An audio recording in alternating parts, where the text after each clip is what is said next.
भारत का इतिहास सिर्फ गुलामी का इतिहास नहीं है, ये योद्धाओं का इतिहास भी है, ये वीरता का इतिहास है, ये बलिदान का इतिहास है।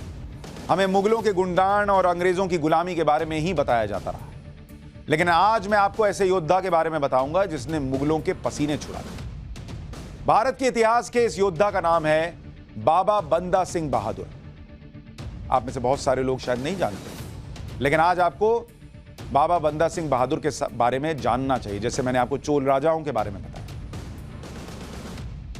जो बाबा बंदा सिंह बहादुर थे वो कम उम्र में घर बार छोड़कर बैरागी हो गए थे, लेकिन अपने गुरु के एक आदेश पर बैराग छोड़कर हथियार उठा लिया और उस दौर में मुगलों के पसीने छुड़ाते हुए एक राज्य की स्थापना कर दी।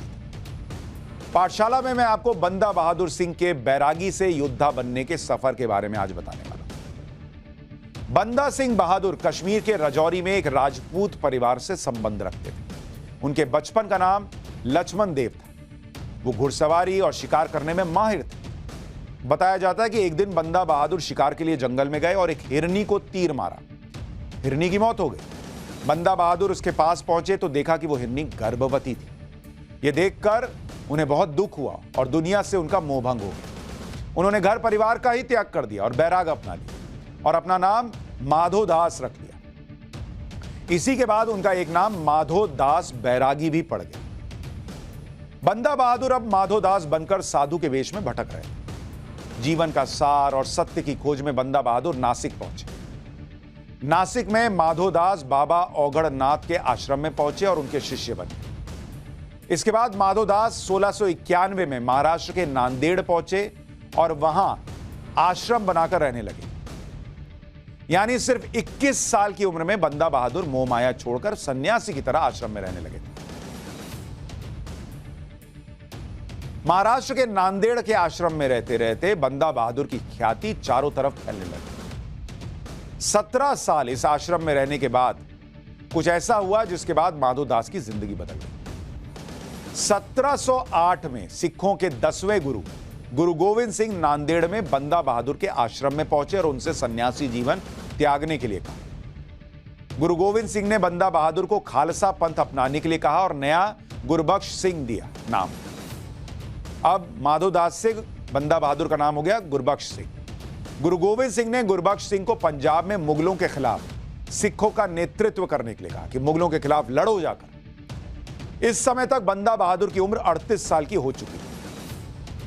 औरंगजेब की मौत के बाद दिल्ली की गद्दी पर मुगल बादशाह बहादुर शाह बैठा था। इतिहासकार जेएस गरेवाल ने अपनी किताब सिख्स फॉर पंजाब में लिखा है कि गुरु गोविंद सिंह ने बंदा बहादुर को एक दोधारी तलवार दी, 5 तीर दिए और 3 साथी दिए। सरहिंद पर कब्जा करने और मुगल सूबेदार वजीर खान का वध करने का आदेश दिया। बस इतना ही दिया और कहा कि जाओ मार दो। गुरु गोविंद सिंह के आदेश पर बंदा बहादुर ने नांदेड़ से पंजाब की तरफ कूच किया। लेकिन फिर क्या हुआ? पंजाब की तरफ बढ़ते हुए बंदा बहादुर की ताकत और बहादुरी से मुगल बादशाह बहादुर शाह अनजान था। उस वक्त बहादुर शाह दक्षिण भारत में विद्रोह को कुचलने में लगा हुआ था। अच्छा, नीचे लिखते रहिए, क्या स्टोरी बता रहे हैं वो लिखते रहिए। साल 1709 में बंदा बहादुर पंजाब में सतलज नदी के किनारे पहुंचे। बंदा बहादुर ने यहां के किसानों को अपनी सेना में भर्ती करना शुरू किया। इसी दौरान कैथल में बंदा बहादुर ने दिल्ली भेजे जाने वाले मुगल खजाने को भी लूट लिया और उसे सैनिकों में बंटवा दिया। इसके बाद बंदा बहादुर की सेना बढ़ने लगी।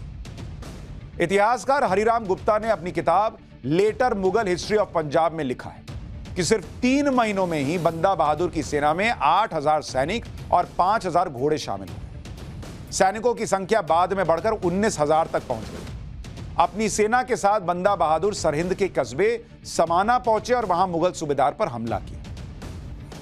बंदा बहादुर की सेना ने समाना में लगभग 10,000 मुगल सैनिकों को मार डाला।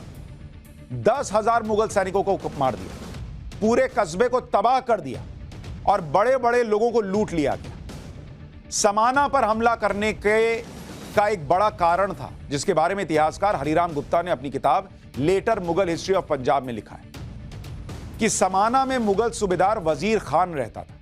अब ये वजीर खान कौन है? ये वजीर खान वो है जिसने 34 साल पहले गुरु तेग बहादुर सिंह का कत्ल किया था। और गुरु गोविंद सिंह के पुत्रों को दीवार में चुनवा दिया था। बंदा बहादुर ने अपने गुरुओं पर अत्याचार करने वाले वजीर खान के शहर को तबाह कर दिया, मतलब अपने गुरुओं का बदला लिया। बंदा बहादुर ने गुरु गोविंद सिंह के आदेश के मुताबिक समाना कस्बे को तबाह कर दिया, लेकिन मुगल सूबेदार वजीर खान अभी जिंदा था और बंदा बहादुर उसको मारकर अपने गुरु का बदला पूरा करना चाहते थे। मई 1710 में बंदा बहादुर ने सेना के साथ सरहिंद पर हमला किया। बंदा बहादुर की फौज में लगभग 35,000 सैनिक थे। सरहिंद से लगभग 34 किलोमीटर दूर छप्पड़ चिड़ी नाम की जगह पर युद्ध हुआ, जिसमें बंदा बहादुर की सेना ने मुगल सेना को बुरी तरह से हराया। बंदा बहादुर ने सबसे वफादार सेनापति फतेह सिंह को मुगल तोपखाने को तबाह करने की जिम्मेदारी दी थी। मुगल तोपों को नष्ट करते करते फतेह सिंह वजीर खान तक पहुंच गए। दोनों के बीच आमने सामने की लड़ाई हुई, जिसमें फतेह सिंह ने वजीर खान का सिर कलम कर दिया। वजीर खान की मौत से मुगल सैनिकों में भगदड़ मच गई और सरहिंद के लोहगढ़ किले पर बंदा बहादुर का कब्जा हो गया। वजीर खान मारा गया, बदला पूरा हुआ। सरहिंद के युद्ध में मुगल सेनापति वजीर खान को मारकर बंदा बहादुर सिंह ने गुरु गोविंद सिंह का बदला पूरा कर लिया। बंदा बहादुर सिंह ने सिख साम्राज्य का विस्तार किया और लोहगढ़ को अपनी राजधानी घोषित किया। गुरु गोविंद सिंह के नाम के सिक्के जारी किए। अगस्त 1710 तक सिख साम्राज्य की सीमा लाहौर तक पहुंच गई। उस समय तक मुगल समझ चुके थे कि बंदा बहादुर उनके लिए बड़ा खतरा है, इसलिए मुगलों ने पूरा ध्यान बंदा बहादुर पर लगा दिया। 1712 में मुगल बादशाह बहादुर शाह का निधन हो गया था और उसका बेटा जहांदार शाह गद्दी पर बैठा। लेकिन एक ही साल के बाद जहांदार के भतीजे फर्रुखसियर ने सत्ता पर कब्जा कर लिया। उसने बंदा बहादुर को पकड़ने की जिम्मेदारी कश्मीर के मुगल सूबेदार समद खान को दी। समद खान ने बंदा बहादुर के खिलाफ अभियान तेज कर दिया, जिसके कारण 1713 में बंदा बहादुर सरहिंद छोड़कर गुरदासपुर के गांव गुरदासपुर नांगल के किले में रहने लगे। मुगल सेना ने गुरदासपुर नांगल के किले को चारों तरफ से घेर लिया।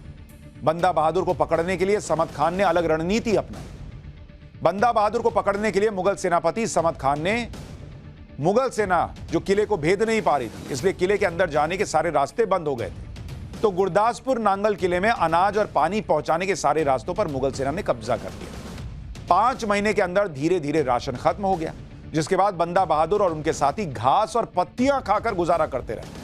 लेकिन मुगलों के सामने घुटने नहीं टेके।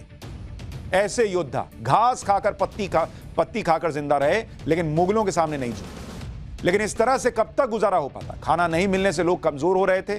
मुगल सेना भी 8 महीने से किले के अंदर घुसने की कोशिश कर रही थी। दिसंबर 1715 में मुगल सेनापति समद खान को गुरदासपुर नांगल के किले में घुसने में कामयाबी मिली। समद खान ने 300 सिख सैनिकों का कत्ल करके रावी में फेंक दिया और बंदा बहादुर समेत सैकड़ों सिखों को गिरफ्तार कर लिया। मुगल बादशाह फर्रुखसियर ने आदेश दिया था कि बंदा बहादुर को जिंदा दिल्ली लेकर आओ। मुगल बादशाह के आदेश पर बंदा बहादुर को दिल्ली लाया गया। जब मुगल सैनिक बंदा बहादुर को लेकर दिल्ली पहुंचे तो मारे गए 2000 सिख सैनिकों के सिर भालों पर टांग कर परेड निकाली गई। उन सिख सैनिकों की परेड निकाली गई मारकर जिनको टांगा गया भाले पर। बंदा बहादुर हाथी के ऊपर लोहे के पिंजरे पर कैद। लगभग 700 सिख सैनिकों को ऊंटों के ऊपर बांधा गया था। हर सैनिक के बगल में मुगल सैनिक तलवार लेकर चल रहे थे। लंबी परेड के बाद बंदा बहादुर को फर्रुखसियर के सामने पेश किया गया। मुगल बादशाह फर्रुखसियर ने बंदा बहादुर और उसके 23 साथियों को जेल में कैद करने का आदेश दिया और बाकी के सैनिकों को उस समय दिल्ली के कोतवाल सरबराह खान के हवाले कर दिया। सिख सैनिकों को 1 हफ्ते कैद में रखने के बाद 5 मार्च 1716 को सभी को के सामने ऐलान किया गया कि जिसमें कहा गया कि इस्लाम कबूल करने वालों को छोड़कर बाकियों का सिर कलम कर दिया जाए। कोतवाल सरबराह खान सिखों से इस्लाम कबूल करने के लिए कहता था। सिख सैनिकों ने मना कर दिया तो सिर काट देता। 7 दिन तक इस तरह से सिख सैनिकों का कत्लेआम चलता रहा। सिख सैनिक इस्लाम कबूल करने से मना करते रहे और सरबराह खान उनके सिर काटता रहा। यहां तक कि सरबराह खान खुद थक गया और उसने बादशाह से कहा कि सिख सैनिकों को कैद में रहने दे, कुछ दिन में अपने आप इस्लाम कबूल कर लेंगे। उसके बाद 3 महीने तक बंदा बहादुर और सिख सैनिकों को काल कोठरी में रखा।